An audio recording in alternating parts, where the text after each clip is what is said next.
Despite our fertile agricultural land, Ontario stores import millions of tons of fresh food every year. While those peaches in the winter are nice to have, what happens if the countries from which we source that food can no longer provide that food? Can Ontario rise to fill the gap? Joining us now to help answer that, Jamie Rhéaume. He is Executive Director of the Holland Marsh Growers Association and Chair of the Ontario Food Terminal Board. Evan Fraser, Canada Research Chair in Global Human Security at the University of Guelph. Brenda Leymans, owner of Spirit Farms and Chair of the Agricultural Management Institute. Steve Peters, Executive Director of the Alliance of Ontario Food Processors, and Carolyn Young, Acting Director at Sustain Ontario. And I welcome everybody around our table here at TVO. And for those of you at home who are wondering, yes, the same Steve Peters who used to be Speaker of the Ontario Legislature. Welcome back. Great to be back with you, Steve. Jamie, let's start with you here. Weather, drought, California. We've read a lot about it lately, despite the rain they got just before the Academy Awards. How worried should we be about the cost of our food rising because of some weather event in a place a long way away from us? You should be. The truth is that weather is the one thing farmers can't control. The reality is we are seeing not just the impacts of weather, but the impacts of probably humanity, if you want to do it for lack of a better word, in that, you know, you've got millions of arable acres in China no longer functioning for food production, heavy metal contamination, no water, lack of resources. That's going to impact upon everything that we do. And frankly, Canadians, amongst all the industrial nations, have one of the lowest costs per capita for food anywhere. We run about 8% of our disposable incomes versus, say, Nigeria, where 87% of their disposable income goes to food. We should be damn lucky. Carolyn, in your experience, how much do you think we think about these far-off weather-related events that presumably can have an impact on our bottom line? I think there's a growing number of Ontarians who are thinking about it. I think there's a growing number of opportunities to think about where our food comes from, and there's more and more people dedicating their time and resources to that. So I think it's great to think about, you know, having your food coming from different places in the world where there's a competitive advantage, but I also think it's important to think about having a diversity of distribution chains and a diversity of different agricultural types in Ontario. Brenda, if you live in a city, chances are if you're asked where does your food come from, you say, well, the grocery store, of course. Right. You want us to think a little deeper than that, I presume. Absolutely. And we've been really fortunate in Ontario that our Ministry of Agriculture has a program called Foodland Ontario, which has done a tremendous job to promote local food and also all types of food, not just, I come from horticulture, and it also is promoting everything from baked goods to bacon anymore. So yes, when you go to the grocery store, there's lots of signage and information saying that this food is from Ontario and it is fresh. I want to do two things here. Number one, can you open up your shot, Brendan, just a little bit? Because we're only seeing the top of that pin, and I want people to see the whole pin, because you're wearing what? I'm wearing asparagus, and it's kind of my trademark. So whenever I go to represent agriculture, I wear my asparagus brooch. So okay. Thank you for noticing it. And you wear it because? I'm an asparagus farmer. My husband and I produce asparagus in the southwest corner of Norfolk County at a place called Spirit Farms. And you are not spelling spirit S-P-I-R-I-T. No, S-P-E-A-R-I-T. Spirit, as in right. how you eat asparagus. That's right. It's, okay. You also mentioned Foodland Ontario, and yes, we do know this jingle, but what the heck, let's play it anyway, okay? We got a little tape here. Let's roll it. Roll tape, please. It's closer than you think. It's so close you can taste it.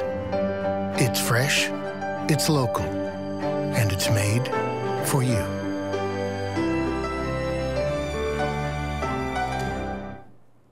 You want to sing it? Good things grow in Ontario. Everybody knows it. The ad must be working. Everybody knows it. Going back, okay, Evan, to our earlier question about what happens a long way away and how it can have an impact on us. How vulnerable do you think we are here in the province of Ontario to international food shocks that take place obviously elsewhere? It's a fabulous question. Jamie mentioned the fact that we only spend about 8% of our income on food, which gives us a huge buffer, frankly, from international commodity markets. If prices go up on international markets and we see our food price go up, really in terms of our household income, it's a relatively small proportion. So while high food prices is a problem for lots of people, in terms of our vulnerability, say, versus the people in the developing world that were mentioned a second ago, we're much less vulnerable because we don't spend as much of our money on food. You used to be Ag Minister, though, once upon a time. As you look back over the past couple of decades, how vulnerable does it look to you for how we are? Look at Ontario 2 years ago. Spring break, 28 degrees, 90% of the apple crop in Ontario was destroyed as a result of that. And you know, one of the things we're trying to advocate for from the food processing side is that we need to look at new opportunities to add value to it. 65% of everything that's grown or produced in Ontario has value added to it. How can we work and take advantage of the quick freeze facility that exists down in Delhi and start to freeze those asparagus so that we can eat Ontario asparagus year-round? Yeah. Finding we've lost a pickle industry. We've other than Sunshine Pickles down in Thamesville, we have no, Bix is gone, Strubs is gone. So we've lost a lot of our value added or our processing infrastructure, and we think that the fresh is important. We're never going to say anything negative about that, but we need to find ways to add value, and that's what we're advocating in food processing is we need to turn back the clock. The days of old when every little town, the Aylmer brand isn't Aylmer, Quebec, it's from Aylmer Evaporating and Canning Company in Aylmer, Ontario.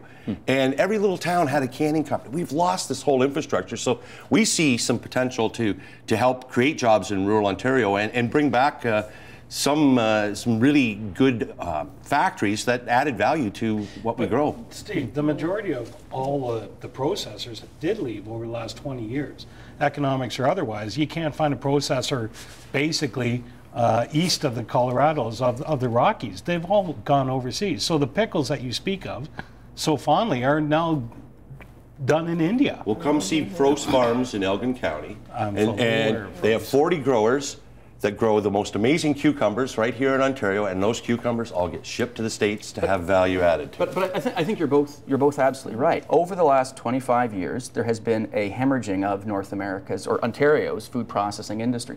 For me, that represents a really obvious sort of low-hanging fruit to increase the resilience of Ontario's food economy, create better links between urban consumers and rural producers, such as Brenda, and you know, re-inject jobs into a part of the Ontario landscape that is desperately in need of economic opportunities. But Brenda, what happens when we take that asparagus that Steve just talked about and we freeze it for 6 months so that we'll have more flexibility in terms of bringing it to market? What happens to that food?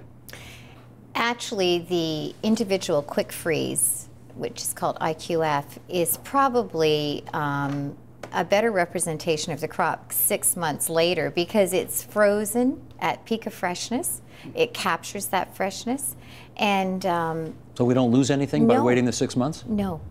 And also, in order for us to open up export markets, if we aren't able to add value to the perishable crops that we grow, we're losing that opportunity also, and there's huge opportunities opening up in the export market. So by adding value, whether it's dehydrating or freezing, it's very difficult to export anything. So I want to add to, you were mentioning Sunshine Pickles. Well, there's, I think, a huge market too in Ontario for this developing local food and organic and ecological growing, a whole spectrum of thinking about our environmental consequences and our social impact with food. And it's not just Foodland Ontario. There's, you know, Savor Ottawa. There's a local brand, you know, Taste Real Guelph. There's a whole bunch of local brands that are looking at regional food economies, and it's not just about creating one big food chain throughout Ontario. It's about creating a food web, and that's what resilience is about. It's creating that diversity and complexity both at the farm level, at the soil level, and at the distribution level as well, so that farmers have lots of options, right? But our impression, Jamie, is that the season is pretty short here in the province, yes? No. It's not true? That's the impression. If you're in, you know, in Hudson Bay, yeah, I'd agree with that. Our seasons are changing. and quite rapidly, Steve. In the marsh, for example, we're akin to a microclimate. So we start early, we get off late. It adds value to the product without doing anything. Our carrots are sweeter when they're stored over. We have more than 35 different products that we store year-round for availability. Somebody asked me if we have apples outside of the 2 years ago. Yeah, we have apples. And we do lots of opportunities for that for the consumers. The problem isn't that we don't have product available. The problem is most people have forgotten how to eat. And I'm being quite blunt about it. What do you mean? The reality is that we have kiwis year-round. Strawberries, cherries year-round. We have gotten out of sync with what the reality is of what we do as northern dwelling nations. We're meat and potatoes kind of people until we get into the first of asparagus. So you're saying we should not be eating strawberries in December? If I was to be realistic about it, health-wise, yeah. We have huge costs that have been taking place because we don't eat what's seasonal. We have a lot of opportunities to be able to do that. We have great product and we can freeze everything that we do. We don't need the woody taste that come out of some of the other places when you've got the fresh taste that we do have in the province. Except that the people, Evan, who grow some of these more exotic fruits and vegetables in other places, in other countries, they depend on us wanting these vegetables and fruits in December and January and February, right? Sure. So we have this crazy, paradoxical global food system where we've got farmers in the developing world who, as you said, are dependent on selling into North America in the wintertime. Which is a valid point, just as yours is a valid point, that we've got the capacity to eat year-round. So decoupling ourselves from one system and moving to the other system will involve, real hardship. You're not advocating that, then? No, I don't think there's any reason why we can't have both. I would argue quite strongly that what we need to look at is a sort of a portfolio of food systems, and that we should be seeing Ontario products as a larger percentage of our diet, but I'm not saying that we should be suggesting 100% or even 50% dependent on the local. We want those international flows and whatnot for the benefits that they provide, both the consumers in the developing world, but also in terms of global trade flows. Carolyn, then Steve. Well, but also, the same thing goes for those countries as well, right? If they're dependent solely on exports, they're also vulnerable, both to us, to gas prices. You've seen lots of examples with the tortilla crisis in Mexico, for example, where there's, prices go up for corn, and that impacts American corn, and that impacts on tortilla prices in Mexico. I think, like you said, a balanced portfolio in all places is a good thing for our own resilience in our communities in our province. Well, one of the things I'm excited about is the work that's going on down at Vineland Innovation Centre, as an example. They have a World Crops program. We're already the most diverse agricultural province in Canada, 200 different commodities right here. And some of the work they're doing down at Vineland is how we can start to displace some of that imported product coming in, grow it right here in our own backyard to help feed the changing face of Ontario. And it's just, to me, it's a win-win-win. And but we also need to strike up partnerships as well too. In that, we need to make sure that we can add some value to that. But I'm just excited that, when you look at what's happened in Canada, we've gone from a $1 billion a year trade imbalance to food to almost $6 billion a year, more than we're importing. Over what period of time? Less than 10 years? Decade. Less than 10 years. And so we've got some tremendous opportunities to help Ontario processors, to help Ontario producers by starting to displace some of that imported product and growing it and adding value to it right here in our own backyard. You're the chair of the food terminal. Correct. This is the place where people at 4 o'clock in the morning are nuts. Well, down there lugging boxes and getting stuff unpacked and moving stuff around. This is in Etobicoke still, right? Isn't that where it is? It will never move. The city limits just kind of came and visited us. Understood. So you've got a good sense about what comes in and out of there, versus domestic versus international? 23% is Ontario. My mandate has been crystal clear that we need to increase the amount of Ontario product that flows through there. We have more than 400 farmers that are involved in farmers market down there, but there is a need to do more. Frankly, it's not going to change very much. The percentages are running, 23 to 30, but when you talk about 1 million tons of food coming through there a year, that's a great amount of food. 1 million tons of food. That's what we did last year. What percentage of the food that we eat in the province of Ontario comes through that terminal? Geez, good question, because we don't trace it afterwards. I do know that of the 5,000 buyers that we have listed in the terminal, that most of them are from Ontario. But the product from the terminal literally goes from Newfoundland right to basically British Columbia. It is an amazing operation. I've been down there to see it. It's really, I don't know how you guys do it. It's really something. Well, actually, great staff, good people, multi-billion-dollar operation, 100,000 jobs. I mean, when you talk about economics, which is what none of us are talking about here, which is sad, but when you talk about economics and partnerships, that's what we've had to do, is we need to be able to foster these, to be able to give the people what they're looking for. Vineland has worked with us, but for example, my other job in the marsh, we're already growing 40+ Asian crops that are up there. We have issues with market access. I'll be honest with you, farmers in Ontario are the most fantastic guys. They're very efficient. They're really crappy marketers. Not everybody is skilled enough to be able to move what they're growing. But that is improving. When you're 58. I was going to say, you said it, but he wasn't sold on it. So what do you mean? The marketing skills have improved because there's been better tools that have been developed to help producers to get their product to market. And the whole, I would say, marketing system has changed with the major retailers setting up their distribution centers. You're bypassing the food terminal now and going directly to the food terminal, or direct sales. There's a lot of direct sales that happen, and we're not going through the food terminal. Or with websites, you mean, that kind of thing? No, physically, for instance, at our farm, what we produce, we deliver directly to our to our customer. Well, I worked 18 years for a large grocery company, multinational company. And when I first started, the strawberries came, Ferguson's brought the strawberries. You had that window, to Jamie's point, where we want to eat these products year-round now. But it was strawberry season for 1 month. It was asparagus season in the spring. You ran out of potatoes on Thanksgiving weekend. Mr. Kishimoto showed up on Saturday night in his pickup truck and delivered the potatoes. And so the farmers who had that direct access to the grocery stores, a lot of that's been lost because of central desk buying now. They're not using the food terminal. The large food company or grocery chains are just buying their produce in bulk. And so it's really cut out a market that used to exist for our farmers. So it's worse now than it was? I think it is. In that respect? Oh, absolutely. Yeah. And I mean, I had this in a very personal way. I mean, when I was, as a late teenager, I worked on the summers on my grandparents' farm in Niagara. It was mixed fruit and veg. And I remember one year in particular, the cherry farmer just down the road would let his crops go to waste. It cost him 5 cents a pound to pick. The price for importing from California was 3 cents a pound that year. And there was no way that farmer could get his product to market.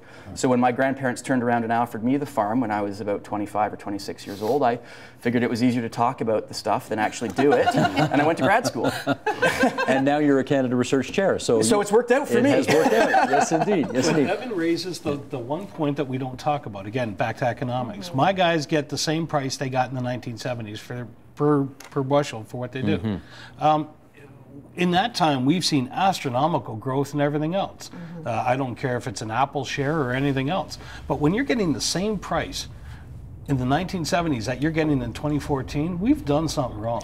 Well, the food processors are getting it too. This is the thing. There was another large grocery chain a year ago, sent a letter to every food processor in Ontario, said no increases for the next 18 months. Notwithstanding the price of hydro going up, the cost of inputs may be going up, labor costs going up. Hold the line. So it's not just the farmer. Does that speak, though, to just how ruthlessly efficient farmers are at squeezing every nickel out of things? No, it speaks to how spoiled we are as a society. Because we won't pay more for food. Farmers are price takers, though. They're not price setters for the most part. And I mean, I would like to speak to the fact that there are a growing number of farmers, I think, that are making successful businesses at capturing all that value by selling direct to market. So it's a small niche right now in Ontario, but it's growing. And I think there's community-supported agriculture. Farmers markets have, what, quadrupled in numbers in the last decade? But they still represent a tiny fraction. Tiny margin. It's a lovely experience, though. It's great. The farmers market experience. Sure. But I think the main thing there, though, is that those are successful farmers, and they're making the economics work for them, even though it doesn't fit the regular model. But on this issue of price, Steve, I mean, I'm going to ask you because you used to be in politics. Can you imagine running on a platform of we need to do right by our farmers, and so we're going to increase everybody's cost of food when you go to the grocery store by, you tell me, 5, 10, 15, 20%? Hell, I'd be happy with 3. You'd be happy with 3. Is that a winning platform?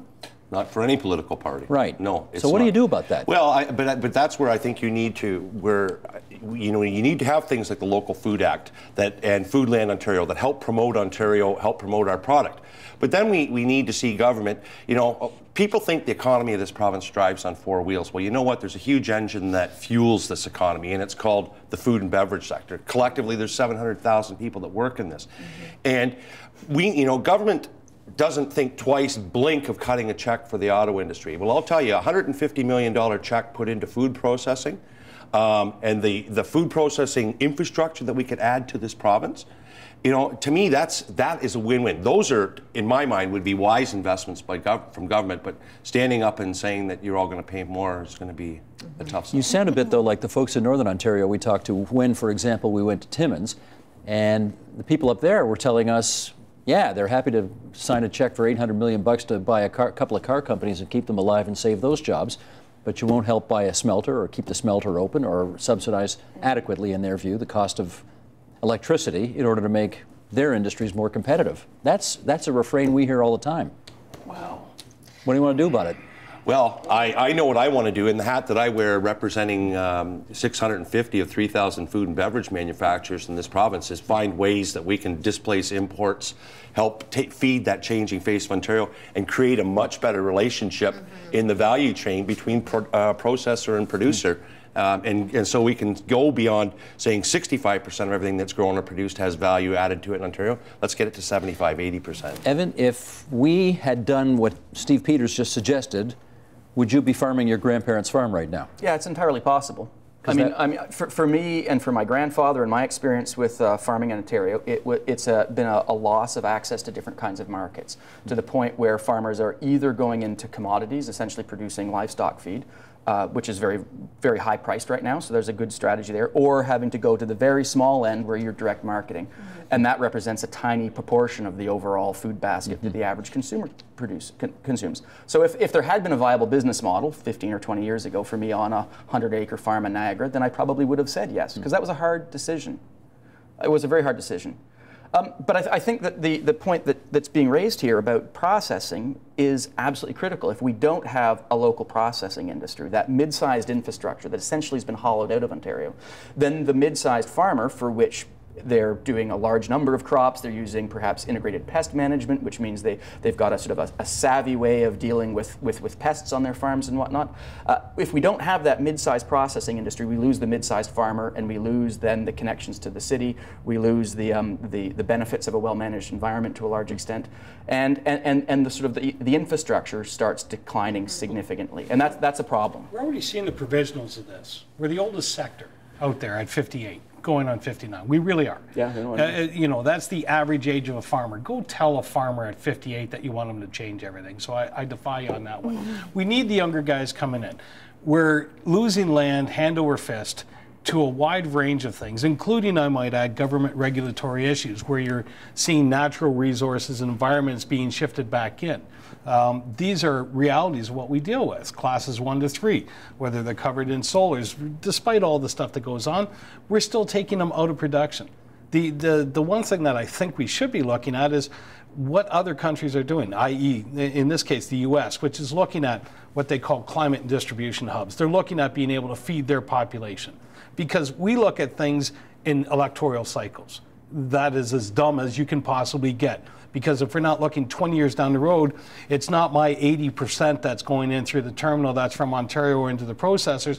I'm now wondering who the hell is feeding my children and my grandchildren. Well, two sides of this. I hear you. Two sides on this, though. On the one hand, it's tough to tell a minority government that they've got to look 20 years down the road when they don't know if 20 days down the road they're still going to be in business. Fair point? Yeah. Fair point. Okay. Second thing is, and I didn't know when we were going to get to this, but now's as good a time as any.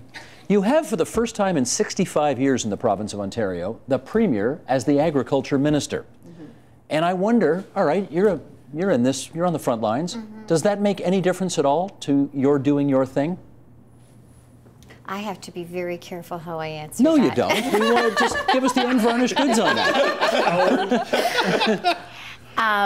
Actually, I find that it has been extremely difficult because she's a very busy person as the Premier of the province, and there's been occasions that it would have been wonderful to have had her present and spend more time, and it just hasn't happened. So as much as we may have the ear of our Premier Minister, it has been difficult to sit down and openly discuss issues. So Because her time is just at such a premium. That's right, and I mean, I do understand that, but I feel that we have lost a lot of time in being able to sit down and discuss with her. Well, I would say that it's raised the profile of agriculture and food a lot, which is really, I mean, in terms of urban dwellers and their acknowledgement of the food system, I think that they have definitely seen a higher profile.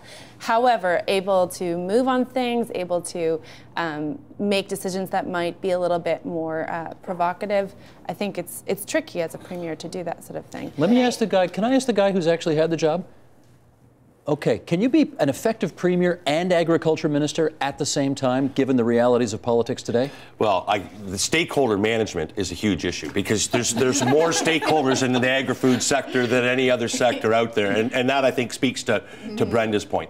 I think the fact, though, that the premier is there adds a lot of credibility to the industry. I've listened to her speak at non-farm and ag events, and she talks about food, and she talks about her being the Minister of Agriculture. I also know how the place operates on the inside, or I've had some experience, and having the backing and the support of the corner office on moving forward with an agenda, instead of trying to sell that idea to the corner office, but having the corner office say, this is how it shall be, is useful. Steve, we're 1.3% of the population. That's what farmers represent as far as a voting bloc. We got no voice. We don't vote. It's not like I can rally the troops. The premier, when she was just a leadership candidate, came up and spoke with my guys at our AGM. And the reason for that was because she was launching her rural and agriculture platform at the event. We're nonpartisan. We don't really care. But having somebody there that's speaking on our behalf as the premier kind of adds weight to what's going on. To what Steve said, I wanted only one thing when we were looking at this, which is a voice at the cabinet table that would be heard. I was with Steve for years. His frustration was there never was an opportunity to get there because the majority of his caucus were urban. Sure. And so that's not an issue now. That's one of the things that we have to deal with. Whether you consider it part-time, full-time, anything else in between, it doesn't matter. The fact is they're paying attention to us. And it's taken 3 decades, but they're listening. Brenda, I do remember when she was in that chair, I guess a few weeks ago, on the occasion of her first anniversary of having become Liberal leader and premier. And her initial promise was, I'm going to keep the agricultural portfolio for myself for a year, and then after that, I don't think she was explicit about it, but the inference was she'll give it to somebody else to do. Right. Well, the year's up and she's keeping it. And she says she wants to keep it for the foreseeable future. What does that, what do you take from that? Well, obviously, she does see the importance in it. And I guess the comment I would like to make is that, yes, it has certainly increased our profile of agriculture, but I think we still have a long ways to go. But also, programs that the government is offering to agriculture today, such as the Agricultural Management Institute, is taking a different look at what's happening out there, not just on the production side. And this is where we start to work in a different way with our Minister of Agriculture and our Ministry of Agriculture, in that they want us to be more skilled not only in production, and as you say, Jamie mentioned earlier, marketing isn't one of our skills. Well, then let's work on that.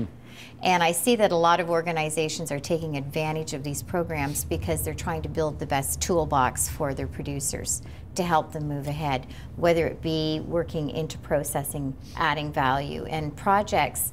We have a lot of things that we have to deal with on the farm today, such as our on-farm food safety program, and now health and safety is becoming a big issue, plus environmental issues, and it kind of goes on and on. So there's a lot of things that we're expected to be responsible for, and if you don't have your ducks in a row, you're going to get in trouble. Gotcha.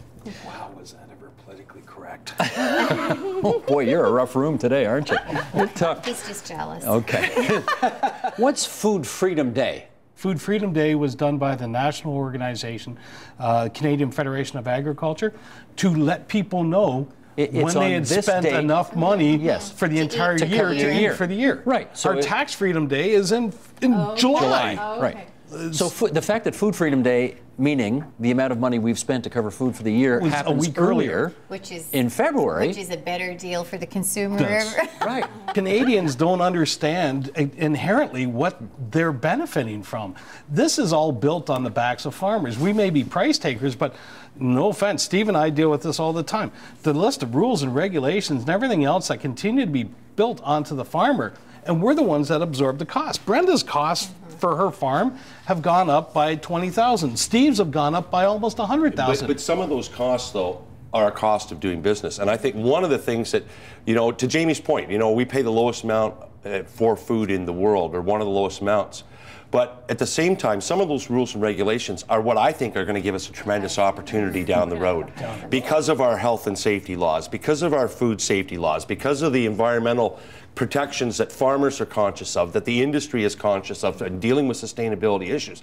To me, those are all things that are going to help position us that we can start to sell ourselves, not just to ourselves, but we can sell ourselves to the world. Because why do you think the Chinese bought a baby food plant in Ontario, in Scarborough?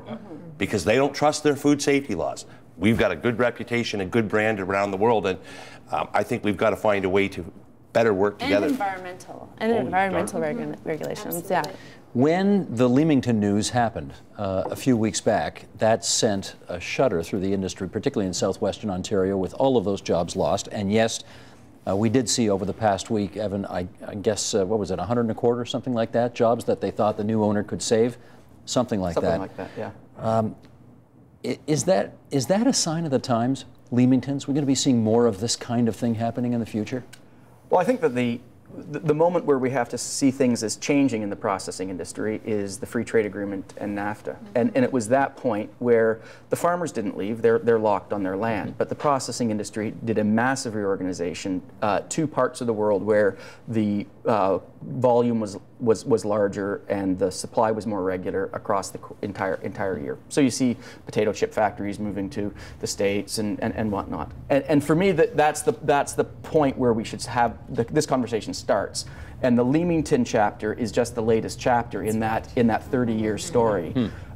Which is a tragic story. I mean, it goes back to my decision to say no to my grandparents' farm because there are no longer those markets that we need to have, which then spills into a less well-managed environment and less vibrant rural economies. And there's a whole cascading series of factors that have fallen out of that period of time. But you do wonder what happens when you take 825 jobs or so out of a relatively small job base to begin with. Yes, what happens to all of those people? The problem is, we looked at 825 jobs from Heinz. What people didn't recognize is that there were 7 jobs for every job that was associated with Heinz that were lost in addition to spin-offs. So, the first ones that were let go were actually the guys that were making labels for the Heinz factory. There was 19 of them let go the day after it was announced. We're not looking at and I'd say it's a domino, not just cascading, but a domino. We look at when the food processing side in Niagara closed down. We came in, we helped all the people, but we lost all our fresh grapes. We lost pear trees, peaches. We pulled everything because we looked at the very short term and immediate goals of what was there instead of looking at how we reinvest. Steve and I will come back to this all the time.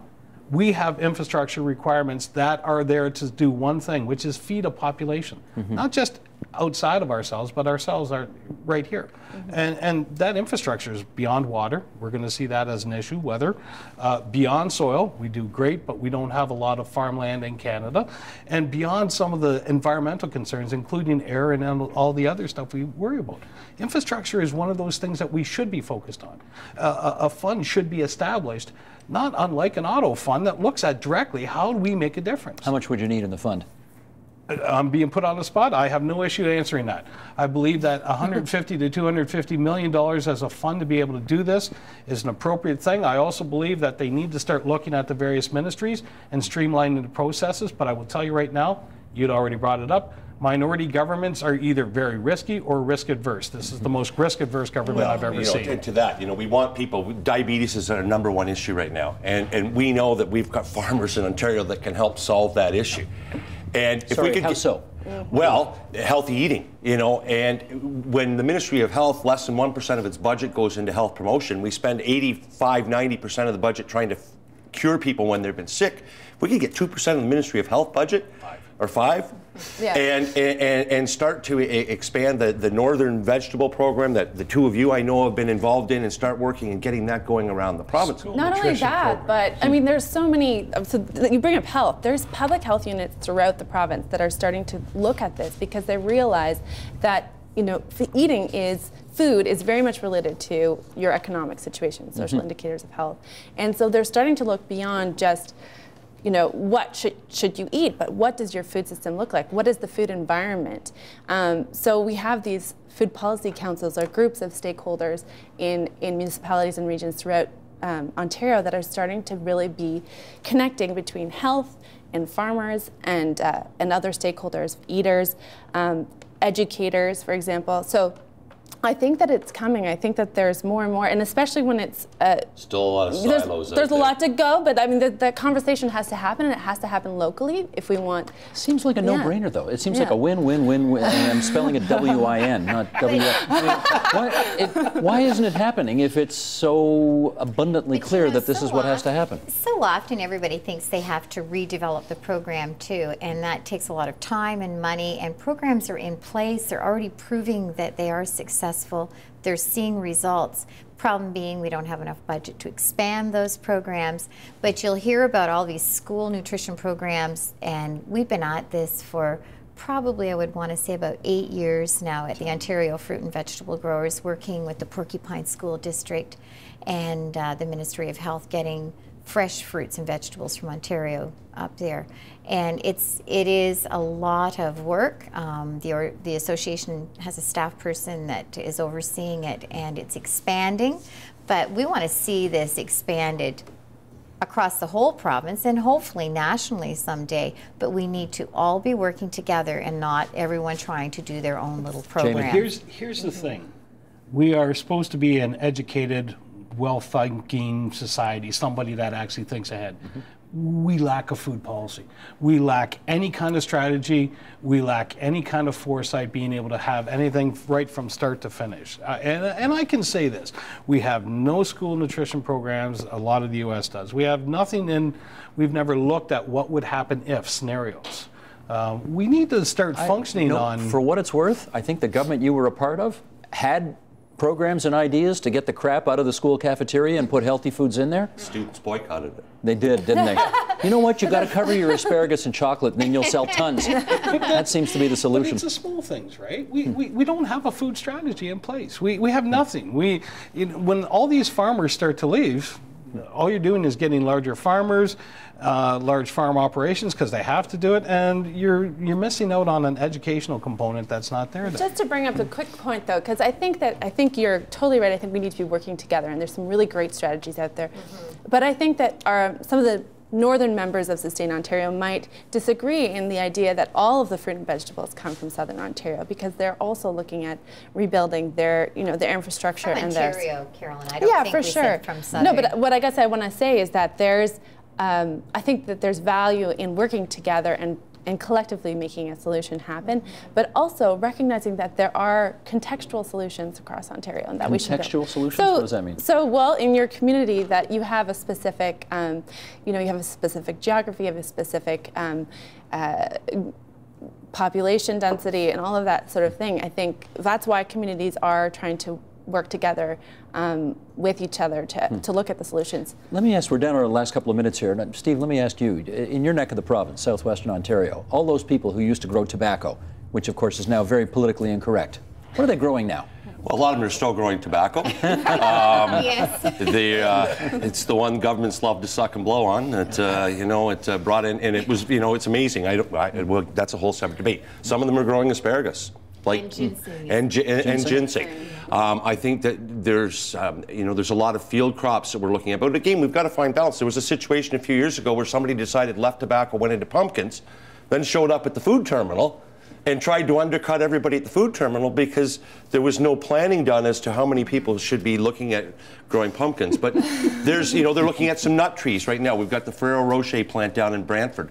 There's been some really good work that's gone on by Dr. John Kelly and Erie Innovations at looking how we can transform some of those tobacco lands into growing nuts to have value added to them. So, but there's a long way to go. Long way to go. You look like you wanted the last 30 seconds. Well, I just think that we need a portfolio. We need to be maintaining the structure, the infrastructure, the human capacity, the physical capacity to promote food locally, while maintaining those international trade networks. And it's not an either or an or. It's what's the right blending of both to have both local level resilience, but also the economic efficiencies of global trade. Got it. And just remind me, folks, one more time.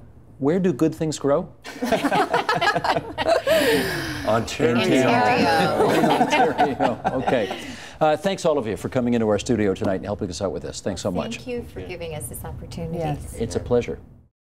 Support Ontario's public television. Donate at tvo.org.